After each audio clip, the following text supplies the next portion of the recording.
Just since we're on the topic of digital and analog, I wanted to just briefly show you some examples of images and sounds and just talk about video a little bit. So just because you can see it. So as I was saying before, JPEG is like the famous lossy format.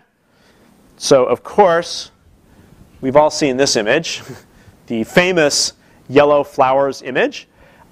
So what happens with JPEG, which stands for Joint Photographic Expert Group, which was a committee that met years ago to just set up a standard for, well, what should be the format for storing a compressed image. And what's funny, because I'm sure that committee was just like a complete dusty backwater at the time, and yet JPEG has turned out to be like the Rosetta Stone, right? Every phone, every computer is just being used constantly. Like they could never have imagined how widespread that work was going to end up being. So I should mention JPEG is a free and open standard.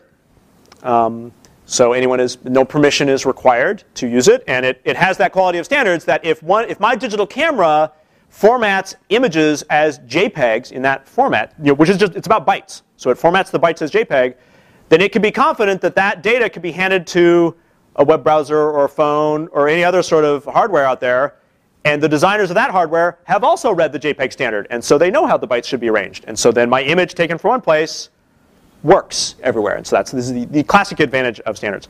So when an image is recorded in JPEG, there is this knob of how compressed should the image be, and I want you to think of this as I'm going to call it the Q number, the quality number, and I'm just going to imagine it ranges from 1 to 10.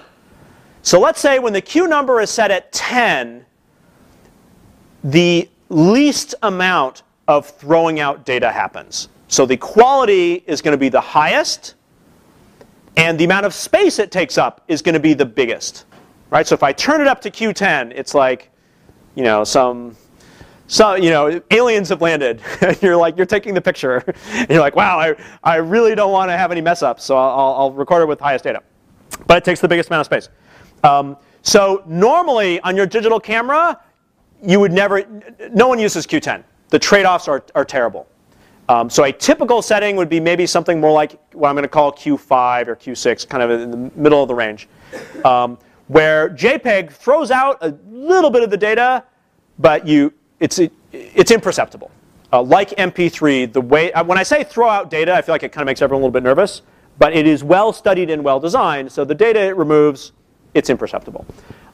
So just in standard operation with your digital camera, it's probably recording the images at Q5 or something like that. That means that if you edit it later and save it at some higher setting, it's pointless because it recorded at Q5, so whatever lossy that is in there has already happened. That's what was recorded.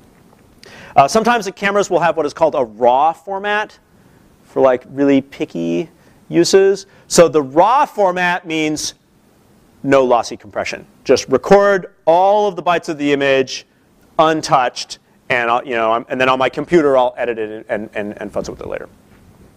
Okay, so this is our original flowers image. We'll call that Q5. So what I did is I saved successive versions of the image, turning the Q knob lower and lower, so you could see how it is that the lossy JPEG quality messes up the image. And the main thing I want you to remember, I want to show you these artifacts, is that JPEG does a really good job.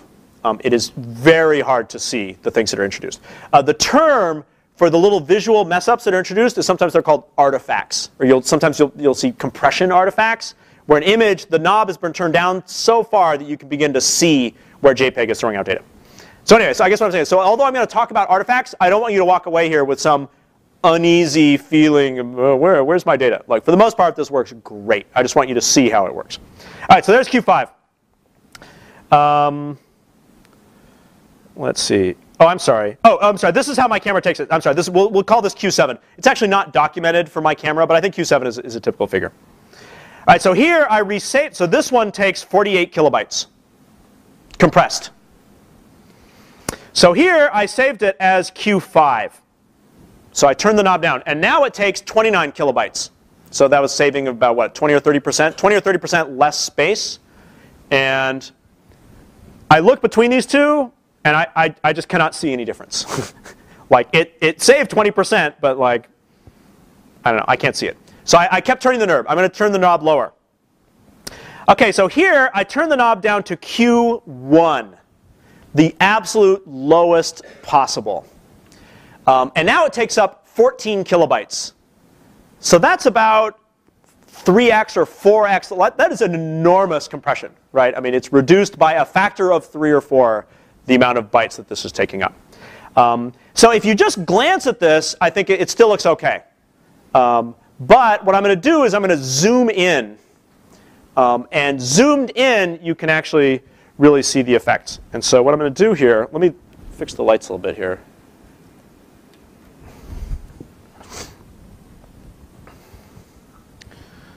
All right. So I'm going to zoom in on this thing really as close as my browser can go, so sort of putting it under the microscope so we can see what the artifacts are. OK. So that's the Q5 one. Still looks pretty good. So here's the Q1 one. I don't know if you guys can you guys see the little squares in the image? Maybe I can find a section where they show up better. Oh, there we go. So look over here at this green leaf. So if you look carefully, you can see really the way JPEG works is it groups the blocks of the image into 8 by 8 blocks of pixels, so 64 pixels at a time. And it kind of deals with those as a group and does some of the compression by that group. And so if you look at this image very carefully, you can actually see the sort of checkerboard pattern that's coming about because of the blocks. So that is one JPEG artifact that you might see. Another thing, which you can see here at the edge of the flower, see how there's yellow and then there's white, and then you see how there's this kind of like this fuzz coming off the other side in an area that probably should be just black or dark gray. So that is a classic JPEG artifact. And what's happening is that JPEG has a hard time with boundaries, really sharp boundaries between one color and another. And so here what's happened is the yellow has kind of bled over into this kind of snow poking a little bit into the other side. Now, in order to see this artifact, I had to turn the knob all the way down to 1 and then zoom in as far as we could. But I definitely do see this. In real life, I see this artifact sometimes. One time where probably where I see it the most is actually in video encoding. So like in DVD movies, sometimes if you see there's some video material, but then they've put letters like the titling for like produced by, directed by, or whatever, the letters present exactly this case of a very sharp color with a sharp dividing line and then some murky color behind it. And so the compression for DVDs actually suffers from the same artifact. And so this could be an added dimension to your movie watching. You could stop the movie and go up to the screen and look really carefully, and you might see the same kind of artifact. So another place where this kind of compression is used is in cable video and especially satellite video. So that's the satellite TV where they have like a zillion channels. Well, how is it that they're fitting all those channels onto that one dish? And the way they're fitting it on there is with heavy compression. They're taking the video stream and they're like, well, if we compress it this much, we can fit 100 channels. Ooh, but if we turn the knob down another notch, then we can fit 150 channels. And so the tendency has been, just the way advertising revenue works and just that you can advertise a lot of channels, the tendency has been, in my experience, is that they compress it pretty heavily so that they can have a lot of channels. So it uses up fewer bytes so they can fit the most channels. All right, let me turn the lights back up here a little bit. OK, so I'll zoom back out here. Oops. OK, there we go. OK, so that was the most compressed one. All right, so I've talked about this math before, where you could work out the number of bytes that an image should take up. So that image, it's about 400 by 300. So let's say that's 360,000. I'm sorry, that's 120,000 pixels. Let's say the flowers image. So you just multiply the width by the height. I think I did the math for this before. So each pixel takes 3 bytes, it turns out. So the red number, the green number, and the blue number each takes 1 byte. So per pixel, that's 3 bytes per pixel, 3 numbers per pixel. So you just multiply. So the number of bytes for one image should be something like, or for that image, should be something like 360,000 bytes. But if you go on your flash drive and you look at an image you have, or you look at this image, this one takes 48 kilobytes. So what is that? About, it's a little less than a factor of 10. So why does it take up so much less bytes? JPEG. All right. Partly by being lossy, but partly just by being smart about how it arranges the data. JPEG causes your images, as naively you would think how many bytes they take up, a lot less space. So that's just going on all the time. All right, so I've already sort of talked about this. So I'll just mention other formats, GIF and PNG. Those are, so JPEG is optimized really for digital cameras, for images of things in the real world that have kind of texture and parts that are in focus and parts that are out of focus. Just all those qualities of real images. JPEG is geared for that case.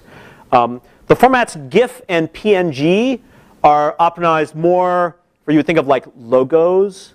Or I was thinking of like The Simpsons. Something where it's a drawn thing. It's got these perfect areas of colors with these sort of perfect boundaries between them. It's optimized for that case. But in reality, you could use PNG to compress, to store anything. As I mentioned before, PNG is lossless. So whatever image you put in, it comes out exactly the same. PNG just reorganizes it to take up less space, but it preserves the image perfectly. All right, I talked about audio a little bit before. That's always right. AAC is the more slightly better Apple one for that.